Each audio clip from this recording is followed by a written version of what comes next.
নমস্কার। আজকে আমরা যে বিষয়টা নিয়ে আলোচনা করব যে আমরা পূর্বে করে আসা খারাপ কর্মগুলোকে কিভাবে শুধরে নিতে পারবো বা ঠিক করে নিতে পারবো। তো এটার প্রথম থেকেই অনেকেরই এটা আর কি জিজ্ঞাসা ছিল। তো সেই জন্য আজকে এটা নিয়ে আর কি বললাম। তো প্রথম ঠিক করার আগে আমাদের যে বিষয়গুলোকে মনে রাখতে হবে সেটা হচ্ছে অনুতাপ। অনুতাপ থেকে আমরা আর কি পুরনো যে খারাপ কর্ম আছে সেগুলোকে শুধরে নিতে পারবো। কারণ অনুতাপ থেকে না আমাদের বিবেক জাগ্রত হয়। যেরকম ধরুন আপনার কোনো জায়গাতে এসে সবসময় একটা স্বভাব আছে, ধরুন মিথ্যে কথা বলা। তো এই যে অনুতাপ যদি থাকে আপনার মধ্যে, যদি বিবেক তাহলে জাগ্রত হবে যে আমি যে মিথ্যা কথাটা যেটা বলছি সেটা দিয়ে আখেরে আমি কতটা লাভ করতে পারবো। আপনি দেখবেন যে মিথ্যে কথা বলে না আসলে বেশি দূর যাওয়া যায় না, সেটা আপনি যে কাজই করুন না কেন, যাই করুন না কেন, মিথ্যে কথা বলে আপনি খুব বেশি দূর এগোতে পারবেন না। তো এই যে ধরুন আপনি ধরুন কোথাও একটা গেছেন বা অফিসে গেছেন, আপনি ধরুন সকাল 10টায় ঢুকেছেন, অথচ আপনি বসেছেন ধরুন 9:55 বা 9:50, 5 মিনিট আপনি এদিক ওদিক করলেন, ম্যানিপুলেট করলেন। এগুলো করলে করে কি লাভ হলো? এগুলো করে কি লাভ হলো? তো যতক্ষণ না ভেতর থেকে আপনার অনুতাপ জাগ্রত হচ্ছে, ততক্ষণ আপনি আপনার পুরনো সংস্কারগুলোকে কাটতে পারবেন না। আর পুরনো খারাপ সংস্কার যদি কাটতে না পারেন, তাহলে আপনার ওই করে আসা যে খারাপ কর্মগুলো, এই কর্ম থেকেই না আমাদের সংস্কার তৈরি হয়। মানে আপনি যখন একটা কাজকে বারবার ধরে করছেন, ফলে সেখান থেকে আমাদের যে সংস্কারটা যেটা তৈরি হয়, সেটাই আমাদের জন্মের পর জন্ম কন্টিনিউ হতে থাকে। ফলে আপনার শোধরানো আর হলো না, বিবেক জাগ্রত হলো না। যেরকম একটা ঘটনা আমার সাথে যেটা ঘটেছে সেটা বললে পরে তো বুঝতে পারবেন। আমি আগে না ইংলিশ পড়াতাম, প্রায় 12 বছর ধরে পড়িয়েছি ছোট ছোট বাচ্চাদেরকে। তো আমার একটা খুব খারাপ স্বভাব আছে যে আহ, কেউ যদি জিজ্ঞাসা করে আপনার স্যার আপনার ফিস কত, তো আমি বলতাম যে ও আপনার যা খুশি একটা দেবেন, ঠিক আছে। তো আমি কারো কাছে চাইতাম না। আমি আগে যে পুজো করতে যেতাম, তো আমি ওই লোকের বাড়িতে আসলে চাইতাম না পয়সা করি। তো তাদের যেটা মনে হতো তারা সেটা দিত। কেউ 100 টাকা দিত, কেউ হয়তো, মানে সবাই বাংলা মিডিয়ামে পড়তো, কেউ কেউ হয়তো দিতে পারতো না। তো ঠিক আছে, সেটা আলাদা কথা, দিতে পারতো না সেটা আলাদা কথা। আহ, তো আমি কোনোদিন কারোর কাছে চাইতাম না, দিলে দিল, না দিলে না দিল, এবং টাকা দিলে সেটা গুনতাম, গোনাও আমার সব অভ্যাস ছিল না। তো সেটাকে আমি নিয়ে পকেটে এরকম পুড়ে পুড়ে দিতাম, ছোট ছিলাম। তো যখন পাস টাস করে গেল, তো আমার যে ছাত্ররা যারা ছিল আর কি, অনেক ছাত্র পড়তো। তো পাশ করে যাওয়ার পরে আমাদের পাড়াতেই অনেক ছেলে মেয়ে পড়তো, ছেলেরাই বেশি পড়তো। তো তাদের মায়েরা এখানে গলির সামনে আমাকে দেখতে পায়নি। তারা একদিন এরকম হয়েছে, বিকেল বেলা রবিবার, আমি আপনার এই আমাদের একটা ব্যালকনি আছে, একটা ছোট্ট একটা ব্যালকনি আছে। তো সেখানটাতে দাঁড়িয়ে দাঁড়িয়ে আমি ওই গাছপালা সমস্ত দেখছি, ঘুড়ি টুড়ি উড়ছে দিনের বেলা। তো তারা আমার মানে সেই ছাত্রের মায়েরা দুজন আছে আর কি, দুজনের মধ্যে আলোচনা করছে, আমি শুনতে পাচ্ছি। যে সোনা, আমার ডাকনাম সোনা, তো সোনা যে পড়ায়, আহ, কি করে আজকালকার দিনের এরকম আর কি বিনা পয়সায় কি পড়াতে পারে, বা কম পয়সা, এত পয়সা কম তো মানে মূর্খরাও আর কি বোঝে। তো এই নিয়ে তারা না প্রচন্ড মানে সেটা নিয়েই শুধুমাত্র আলোচনা করে গেল, এবং আপনার হচ্ছে গিয়ে আহ অট্টহাসি যেটাকে বলে, মানে মহিলারা। কেউ কেউ আবার এরকমও বলছে, দুজনের মধ্যে কথা বলতে বলতে, বলে না লোকে কথা বলতে বলতে আবোল তাবোল কথা বলে, তো তারাও সেটাও বলছে যে হয়তো ঠিক করে হয়তো পড়াতে পারে না, সেই জন্য হয়তো এরকম হয়েছে। আবার অপর বউটা বলছে কেন, পাস তো করে গেলই কোনো না কোনো ভাবে। তো এইভাবেই আর কি এসব নিয়ে আলোচনা আর কি হচ্ছে, বুঝেছেন। তো সেখান থেকে না আমার একটা জিনিস মনে হলো যে অপাত্রে দান, এটাকেই বোধহয় বলে। কোনো কিছু আমরা প্রকৃতির কাছ থেকে যে পেলাম, সেটার প্রতি আমাদের কোনো কৃতজ্ঞতা নেই। আমাদের দেখবেন জল কিন্তু আমাদের প্রকৃতি বিনা পয়সাতেই দিয়েছে, কি দেয়নি? সূর্য কি আলো দিতে আপনার কাছে পয়সা নেয়? বলুন না, আপনারাই বলুন যারা শুনছেন, সূর্য কি পয়সা নেয় আপনার কাছ থেকে? ট্যাক্স ফ্যাক্স বসায়, এগুলো তো গভর্নমেন্ট বসায়। আপনি যে প্রকৃতি থেকে যে বেঁচে আছেন, যে শ্বাস পাচ্ছেন, সেগুলোর জন্য কি মানে পয়সা কি প্রকৃতি নিচ্ছে? উত্তরটা হচ্ছে কি না। কিন্তু এগুলো হচ্ছে বেসিক নিড, তাই জন্য প্রকৃতি আমাদেরকে দিচ্ছে। কিন্তু জ্ঞান কিন্তু বেসিক নিডের মধ্যে পড়ছে না। আপনি বেঁচে থাকার জন্য যা যা রয়েছে সেগুলো বেসিক নিড হতে পারে, কিন্তু উইজডম, স্পিরিচুয়াল উইজডম, এগুলো কিন্তু বেসিক নিডের মধ্যে পড়ছে না। তো ওরা যে লেখাপড়া করতে আসতো আমার কাছে, এটা কিন্তু বেসিক নিড ছিল না। তো আমার মানে এরকম মনে হয়েছে শিক্ষাটা একটা বেসিক নিড বলে আমার মনে হয়েছে, তাই জন্য আমি সেটাই করেছি যেটা আমাকে দিয়ে প্রকৃতি করিয়েছে। তো 12 বছর আমি কন্টিনিউ এভাবেই করেছি। তো তারপরে কাজ টাজ পেয়ে যাই, তারপরে আর এগুলো আর হয় না করানো। তো সেরকম ভাবেই আমাকে এরকম পুষ্টি অনেকে আর কি বলে। তো আমি না আর অপাত্রে দান করব না। মানে ব্যাপারটা হচ্ছে গিয়ে ফ্রিতে না, মানে জ্ঞান তাকে, মানে আমি যেগুলো আপনাদেরকে কথাবার্তা বলি এগুলো সব ওভারভিউ, এগুলো তো কিচ্ছু না, এগুলো অ্যাকচুয়ালি মানে কিচ্ছু না। মানে আমি জাস্ট যেগুলো আপনাদেরকে বলছি এগুলো হচ্ছে জ্ঞানের উপরিতত্ত্ব। মানে হচ্ছে গিয়ে যেগুলো মানে নিজস্ব অনুভূতির জাস্ট ওভারভিউ। কিন্তু জ্ঞানগুলো লাভ কিভাবে হয়েছে এইগুলো একমাত্র তাকেই বলা যায় যে যার পাত্রটা অনেক গভীর,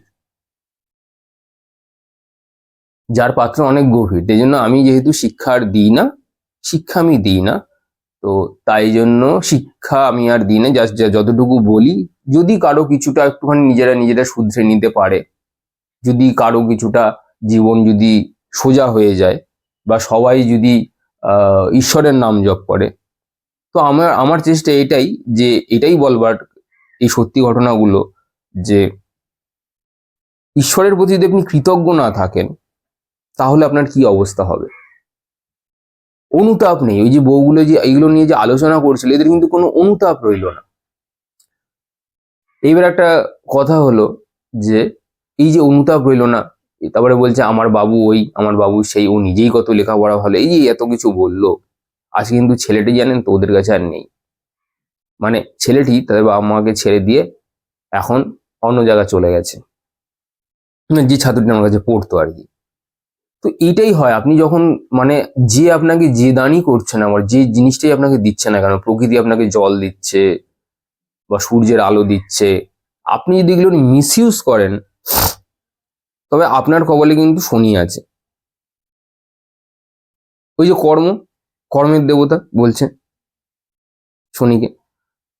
তো আপনার যদি অনুতাপ না থাকে তাহলে আপনি ঠিক ভুলের ফারাক করতে পারবেন না, কোনোদিনই পারবেন না। নেক্সট হচ্ছে গিয়ে আনফুলফিল ডিজায়ার। আমাদের এই যে কার্মিক সাইকেলগুলো চলছে কিভাবে, কারণ আমাদের কোনো ইচ্ছে পূর্ণ হয়নি বলে, আমাদের কোনো ইচ্ছেগুলো পূর্ণ হয়নি। তো তার অপোজিটটা কি, যদি আমাদের ইচ্ছে পূর্ণ হয়ে যায় তাহলে তো আমাদের কোনো ডিজায়ার রইল না, তাহলে তো আমাদের কর্ম তাহলে হিল হয়ে গেল, কর্মটা তাহলে সেরে গেল, খারাপ কর্ম থেকে আমরা বেরিয়ে আসতে পারবো, রূপান্তর হবে কর্মের। তো আমাদের যদি বেশি চাওয়া পাওয়া থেকে থাকে, আমাদের যদি প্রতিনিয়তই এটা ইচ্ছা ওটা ইচ্ছা সেটা ইচ্ছা, মানে একটা ইচ্ছা পূর্ণ হলো আরেকটা ইচ্ছা, এটা কেন হচ্ছে জানেন? এই একটা ইচ্ছা পর একটা পরের ইচ্ছেটা, কারণ আমাদেরকে প্রকৃতি যা দিচ্ছে, বিনে পয়সায় যেগুলো দিচ্ছে, সেগুলোর প্রতি আমাদের কোনো গ্র্যাটিটিউড নেই, কোনো কৃতজ্ঞতা বোধ নেই, আমরা একদম অকৃতজ্ঞ হয়ে গেছি। রাস্তার ধারে টিউবওয়েলে ক্রমাগত জল পড়ে যাচ্ছে, সব লোকগুলো দাঁড়িয়ে দাঁড়িয়ে দেখছে, কিন্তু কেউ গিয়ে টিউবওয়েলটার জলটা বন্ধ করছে না, কারণ ওটা ফ্রিতে, তো তাই ওটা নষ্ট হয়ে যায় যাক, তারপরে আমি গিয়ে সেটাকে গিয়ে বন্ধ করলাম। অথচ আমার আগে ওখানে অনেক কৃতিমান লোকরা সব দাঁড়িয়ে ছিল। এগুলো কি করছেন আপনি? আপনি এই যে জল প্রবাহ হলে, অ্যাস্ট্রোলজিতে একটা বলে যে আপনি যদি জলের অপচয় করেন আপনার মন বিষণ্ণ থাকবে। এই সমস্ত লোকেরাই যারা দাঁড়িয়ে দাঁড়িয়ে দেখছে, এদের মনই বেশিরভাগ দিন বিষণ্ণ থাকে, খারাপ পরিস্থিতির মধ্যে দিয়ে যায়, এবং খারাপ পরিস্থিতি এলে নিজের মনকে স্ট্যাটিক রাখতে পারে না, সোজা রাখতে পারে না। তো কারণ এটা চন্দ্রের অপব্যবহার হচ্ছে, জল প্রবাহ হয়ে যাচ্ছে এভাবে, মানে ফ্রিতে পাচ্ছি বলে আমি জিনিসটাকে মিসইউজ করবো, এই যে টেন্ডেন্সি হয়ে গেছে এখন মানুষের। এই যে সূর্যের আলো, এই যে সূর্য যে দিচ্ছে, কটা লোক বলুন তো নিজের ইচ্ছায় স্বেচ্ছায় গিয়ে সূর্যের আলোর তলায় গিয়ে দাঁড়ায়? কেউ নেই, কেউ যায়ই না। ছুটির দিন থাকলেও যাবে না, রবিবার যাদের ছুটি আছে তারাও যাবে না, তারাও যায় না। ওই একটু খেলতে টেলতে যায়, কিন্তু এই ইন্টেনশন নিয়ে যায় না যে যে সূর্য আমাকে আলো দিচ্ছে, যাই গিয়ে একটুখানি তার সামনে গিয়ে মাথাটা নিচু করে একটু দাঁড়াই, তাকে অ্যাটলিস্ট আমি থ্যাংক ইউ বলি যে আমি সারা সপ্তাহে সময় পাই না প্রভু, আজকে আমি সময় পেয়েছি, আমি আপনার কাছে এসেছি, আপনাকে দেখতে এসেছি, আপনি কেমন আছেন। এই কৃতজ্ঞতা বোধ যদি আপনার মধ্যে না থাকে, তাহলে কিন্তু আপনি আর পূর্বের করে আসা খারাপ কর্ম আর হিল করতে পারলেন না। সে আপনি যাই করে থাকুন না কেন, আপনি মহামানব, স্পেশাল গভর্নমেন্ট অফিসার, যাই যত উচ্চপদস্থ হোক না কেন, হোক আপনি হন না কেন, আপনি কিন্তু আর করতে পারলেন না। কোনো কৃতজ্ঞতা বোধই নেই। গরমকালে আপনাকে যে গাছটি ছায়া দিচ্ছে, সেই গাছটির সঙ্গে কি কোনোদিনও কথাবার্তা বলেছেন? নেচারের সাথে, প্রকৃতির সাথে নিজের কি কোনোদিনও মেলবন্ধন খুঁজে পেয়েছেন? এইগুলো যদি না পান, তাহলে বুঝে নেবেন যে আপনার কোনো কর্মই আর হিল হলো না। আমাকে যারা প্রশ্ন করছেন যে পুরনো কর্মকে কিভাবে ঠিক করব, করে আসা খারাপ কর্ম, পারবেন না। যদি এইগুলো যদি আপনার মধ্যে থাকে, যেগুলো আমি বলছি, এগুলো যদি আপনি করে থাকেন, তাহলেই আপনি হয়তো পারবেন। দ্বিতীয় কথা হচ্ছে বৈরাগ্য। নেচারের সাথে আমরা যত নিজেকে মেলে ধরতে পারবো বা আমাদের মেলবন্ধন হবে, তত না আমাদের সংসারের থেকে বৈরাগ্য আসতে শুরু করবে, ডিট্যাচমেন্ট আসতে শুরু করবে। আপনি সবকিছুই করছেন, তার মধ্যেও যেন আপনি বুঝতে পারছেন যে আমি কিছুই করছি না। এই যে ফিলিংস, আপনি সবকিছুই করছেন কিন্তু আপনি বুঝতে পারছেন যে আমি কিছুই করছি না। এই শরীরটায় পঞ্চভূত, এই প্রকৃতিরই দেওয়া, এবং উনি অনেক করুণাময় বলে আমাদের কাছ থেকে কোনো ইন্টারেস্ট নেয় না, কোনো সুদ নেয় না।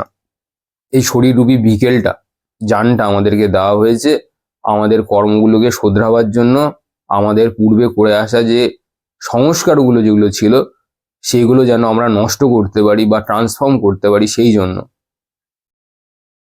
কি করেছেন এগুলো করেননি। এই যে রাস্তার উপর দিয়ে হেঁটে যাচ্ছেন, মাটির উপর দিয়ে হেঁটে যাচ্ছেন, কোনোদিনও বলেছেন হে ধরিত্রীমা, তোমাকে ধন্যবাদ? মানে আমরা এতটা অকৃতজ্ঞ, মানে অকৃতজ্ঞর একটা লেভেল আছে। আমার কাছে আর বাংলার কোনো বিশেষ কোনো ভাষা নেই এটাকে প্রকাশ করবার মতো। তো এইগুলো যদি হয়ে থাকি, তাহলে তো আর কিছুই হবে না। এই যে যারা নিন্দে করছে শিক্ষা নিয়ে, দীক্ষা নিয়ে, তাকে সে যাই শিখিয়ে থাকুক না কেন, সে পয়সা নিচ্ছে না বলে তার কোনো মূল্য নেই। কারণ সে পয়সা নিচ্ছে না এই কারণেই সে মনে করেছে যে প্রকৃতি আমাকে যেরকম বিনা পয়সায় দিয়েছে জিনিসগুলো, তো আমিও বিনা পয়সায় এই শিক্ষাটা দিই। তো সেগুলো নিয়ে অট্টহাসি হচ্ছে, তাই আমি আর দিই না। এই যে অনেকে আমাকে পুষ্টি পাঠিয়ে রেখেছে, দেখি না, সময় নেই আমার দেখার। বেকার পাঠাচ্ছে আমাকে এই সমস্ত, বেকার। আমি এখনই বলছি বেকার পাঠাচ্ছে। যেদিনকে দেখবো সেদিনকে পেড কনসালটেশন করব, পয়সা নিয়ে কনসালটেশন করবো সেদিন। এখন আমার ইচ্ছে নেই, করবো না, দেখবো না। কারণ আমি যে শিক্ষাটা পেয়েছি তা আমার মনে হচ্ছে যে সব বেকার, পুরোটাই আমার বেকার বলে মনে হচ্ছে এখন। এখন অনেকদিন ধরেই মনে হচ্ছে, আজকে মনে হলো এটা বলবো, তাই আমি বলছি। এই বিবেকানন্দ যা সার্ভিস দিয়ে গেছেন আমাদের দেশের জন্য, যা করে গেছেন, আচ্ছা ভালো ভালো লোক তা করতে পারবে না। নেতাজি সুভাষচন্দ্র পর্যন্ত আমাদের বিবেকানন্দকে ফলো করতেন, অথচ আমাদের মতন এই যে বাঙালিরা আছে, তার নামে কুৎসা। এখন তো ইউটিউবে দেখি তার খাওয়া দাওয়া নিয়েও অনেকে খুব বিশেষ প্রশ্ন তুলছে। তো যারা প্রশ্ন তুলছে, বিবেকানন্দ যা ছিলেন তার 1%ও যদি তারা কেউ হতে পারে, তো আমাদের জীবনটা ধন্য হয়ে যাবে। আমাকে দেখাতে হবে না আপনি বিবেকানন্দ হয়ে গেছেন। আপনি বিবেকানন্দ হয়ে যদি দেশের যদি কোনো কাজে যদি লাগেন, দশের যদি কোনো কাজে লাগেন, তাহলে আমরাও উপকৃত হবে, পুরো গোটা সমাজ উপকৃত হবে। আমার মধ্যে বিবেকানন্দ, আমি নিজেই বলছি, বিবেকানন্দ হওয়ার 0.5%ও আমার কোনো যোগ্যতা নেই। আমি যে ওই যে ওখানে বলছিলাম 114খানা চক্রের কথা, জানি না কতজন শুনেছে। লোকে তো এইসব শোনে না, লোকে আজে বাজে জিনিস বেশি শোনে। তো যাই হোক, সেই মেধা নারী ওনার মধ্যে ছিল। ব্যক্তি তার শ্বাস প্রবাহকে নিয়ন্ত্রণ করতে পারতেন। ব্যক্তির কত পসিবিলিটিস ছিল একটা ব্যক্তির। অথচ জীবদ্দশাতে তিনি যখন বেঁচে ছিলেন, পাশের মানুষদের কাছ থেকে, নিজের মানুষদের কাছ থেকে, বাইরের মানুষদের কাছ থেকে শুধুমাত্র তিরস্কার পেয়েছে। যে গোটা ইউথকে, গোটা যুব সমাজকে পথ দেখাতে গিয়েছেন, তার গায়ে কাদা ছুটতে আমরা এক মুহূর্ত অবধি ভাবি না। কারণ তিনি চেষ্টা করেছিলেন, ফ্রিতে দেওয়ার চেষ্টা করেছিলেন। সে মনে করেছিলেন যে আমি প্রকৃতির সন্তান, তা আমি প্রকৃতির জন্য কিছু সার্ভিস দিয়ে যাব, এটাই আমার জীবনের উদ্দেশ্য। সবকিছুকে আমরা ধূলিসাৎ করে দিয়েছি, সমস্ত পসিবিলিটিসকে আমরা কেটে দুয়াদখানা করে দিয়েছি। নেক্সট বিবেকানন্দ যিনি আসবেন, তিনিও আসতে পারবেন, যে সে তো জানে লাস্টে শেষের জীবনে এসে বিবেকানন্দ কারোর সাথে কথাই বলতেন না, দেখা করতেন না। কেন দেখা করবে? সে জানে যে আমি এখন একটা যদি ভালো কিছু বলতে যাই, লোকের সাথে তো নেবেই না। লোকে এখন খুব দেখনদারিতে বিশ্বাস করে, বুঝেছেন? আপনি যদি মানে ইউটিউব যদি ধরুন, এই যে সোশ্যাল মিডিয়ারই কথা বলুন, দেখবেন পেছনের ব্যাকগ্রাউন্ডটা বেশ সুন্দর হতে হবে, ভালোভাবে কথা বলতে হবে। আমি তো একদম ভালোভাবে কথাই বলবো না, আমি যেরকম ভাবে কথা বলি আমি সেরকম ভাবেই কথা বলবো। আমার কোনো ব্যাকগ্রাউন্ড কিচ্ছু নেই। আমি একদম খুব স্পষ্টবাদী, এবং যেটা মনে হয় সেটাই আমি বলি। কেউ দেখলে দেখবে, শুনলে শুনবে, না শুনলে না শুনবে, তাতে আমার কিছু যায় আসে না। কিন্তু ওই ফেক মেটেরিয়ালস নিয়ে জীবনযাপন করা, এই যে দেখবেন আপনার কিছুদিন আগে ফেসবুকে একটা দেখছিলাম, একটা গায়িকার কি একটা হয়েছিল, সুইসাইড না কি করতে গিয়েছিল। তো এইসব সোশ্যাল মিডিয়ার দুনিয়াতেই এই সমস্ত সবকিছু হচ্ছে। তার বাড়িতে অনেক কিছু সমস্যা আছে, পার্সোনাল সমস্যা। তো সেগুলো নিয়ে আমাদের সোশ্যাল মিডিয়াতে আমাদের নিজের সমস্যাগুলোকে সবসময় এই যে তুলে ধরছি, ব্যাপারটা হচ্ছে গিয়ে এখান থেকে সোশ্যাল মিডিয়া থেকে মানে শেখার অনেক ব্যাপার আছে, কিন্তু আমরা সেগুলোকে এন্টারটেনমেন্ট হিসেবে নিয়ে নিয়েছি। এই যে আমি আপনাকে আমার জীবনে একটা কথা বললাম, ইনসিডেন্ট বললাম, এইটা শোনার পরে যদি কেউ একজন, মানে এতজন যারা শুনছে তার মধ্যে একজনও যদি কেউ প্রকৃতির কাছে কৃতজ্ঞতা জ্ঞাপন করতে পারে, তাহলেও আমার মনে হবে যে ঠিক আছে, প্রকৃতির আরেকজন ফলোয়ার তো বাড়লো। আমার কোনো ফলোয়ার্সের দরকার নেই, প্রকৃতিকে যেন, প্রকৃতিকে ভালোবাসলেই আমাকে ভালোবাসা হবে, বুঝেছেন? তো এই জিনিসগুলো যতদিন না আপনার মধ্যে আসবে, ততদিন আপনি আপনার পুরনো কর্মগুলোকে হিল করতে পারবেন না বা সারাতে পারবেন না। এটা বলতে গেলে আরো লম্বা, আমি কর্মের যে সিরিজগুলো, যেটা আমার মনে হবে, যখন যেটা মনে হবে তখন আমরা বলবো। এই যে ভালো মানুষের পেছনে মানুষ পড়ে থাকে, মানুষ একটা দেখবেন, মানুষ এই যে খুদ ধরে বেড়ায়, মানে আপনি ধরুন এতগুলো ভালো কাজ করেছেন, তার মধ্যে একটা আপনার কাজ করতে গিয়ে ভুল হতেই পারে। এতগুলো কাজের মধ্যে আপনার একটা কাজ কি ভুল হতে পারে না? আপনার যদি কাজে ভুল না হয়, বুঝে নেবেন আপনি কাজটাই করছেন না।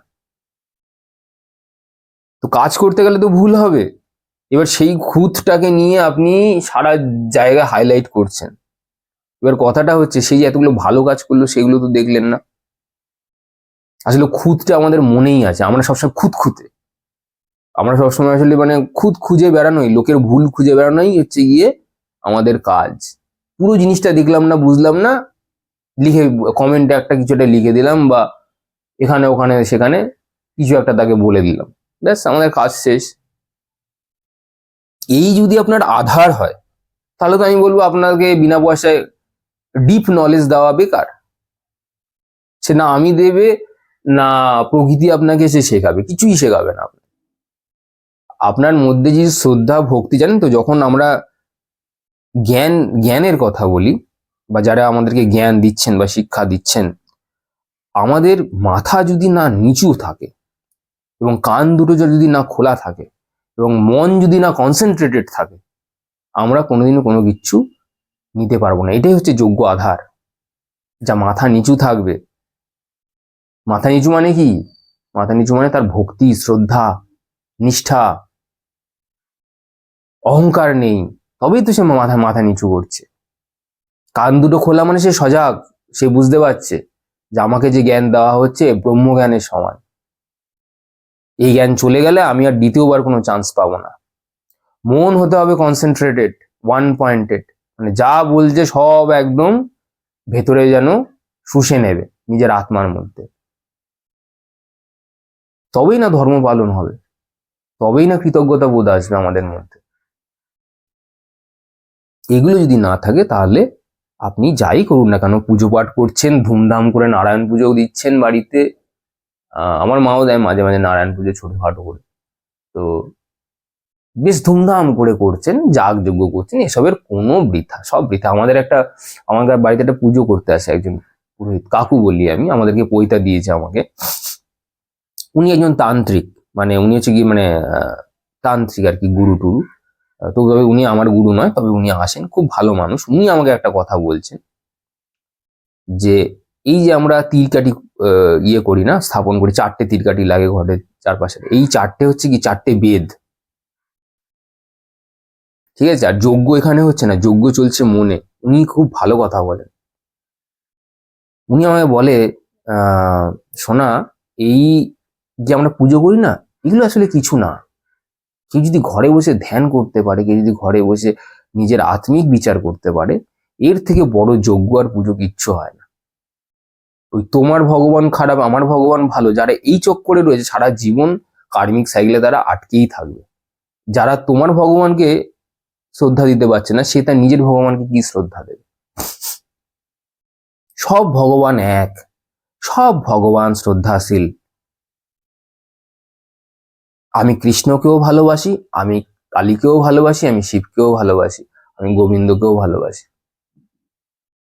এই সবার মধ্যে যদি আপনি আপনার নিজের ইষ্টকে দেখতে পান, তবে সেদিনকে বুঝবেন যে আপনার আত্মজ্ঞান হয়েছে। সবার মধ্যে, শুধুমাত্র গাছপালা, পশু পাখি, আপনার ঘরে যে ইট আছে, আপনি যে খাটের মধ্যে বসে আছেন, সেখানেও পর্যন্ত আপনি যদি দেখেন যে আপনার ঈশ্বর আপনাকে ধরে রেখেছে, আপনার প্রভু, আপনার গুরু, আপনি যাকেই মানেন না কেন, যে ইষ্টকেই মানেন না কেন, সে যদি আপনি যদি দেখতে পান আপনাকে ধরে রেখেছে, আপনি বুঝবেন যে আপনার সেদিনকার আত্মজ্ঞানের কথাও চিন্তা করতে হবে না। আপনার পরজন্ম, এই পরজন্মকে দেখতে গেলে এই অ্যাস্ট্রোলজিতে আমরা D108, D108 বলে একটা চার্ট আছে, সেটাকে দেখতে হয়। আপনি এখান থেকেও বুঝতে পারবেন আপনার কি গুরু হবে বা না হবে। তো তখন আপনি বুঝতে পারবেন যে কিভাবে ঈশ্বর আপনাকে সাহায্য করছে, ঈশ্বর আপনার কাছে কতটা মূল্যবান। কোনো বাকি সব আপনার গার্লফ্রেন্ড, বয়ফ্রেন্ড, যে জাগতিক যত জিনিসপত্র আছে, কেউ এত মূল্যবান নয়। আমাদের ঠাকুর শ্রী রামকৃষ্ণকে দেখে শিখবে। রামকৃষ্ণকে দেখুন, উনি মা বলতে পাগল, কি ম্যাডনেস। আমরা লোকে কত বাজে কথা বলেছি তাকে, ভেবে দেখবেন কাদাগুলো ছোড়ার আগে। উনি এত হাই লেভেলের তন্ত্র জানেন, প্লাস উনি এত মানে যত যোগা আছে, যোগ যত আছে উনি সব কমপ্লিট করেছেন। সমস্ত ধর্মের যত যোগ আছে উনি সবকিছু কমপ্লিট করেছেন। ওনার মতন মহান যোগী, মহাপুরুষ, অবতার মানে খুব রেয়ারেস্ট, রেয়ার বললে ভুল হবে, রেয়ারেস্ট।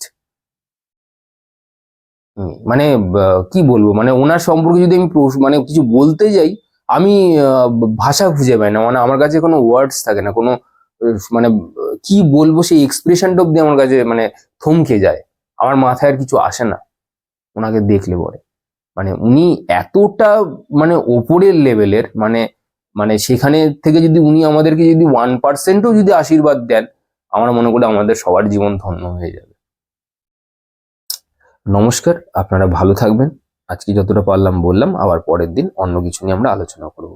টাটা।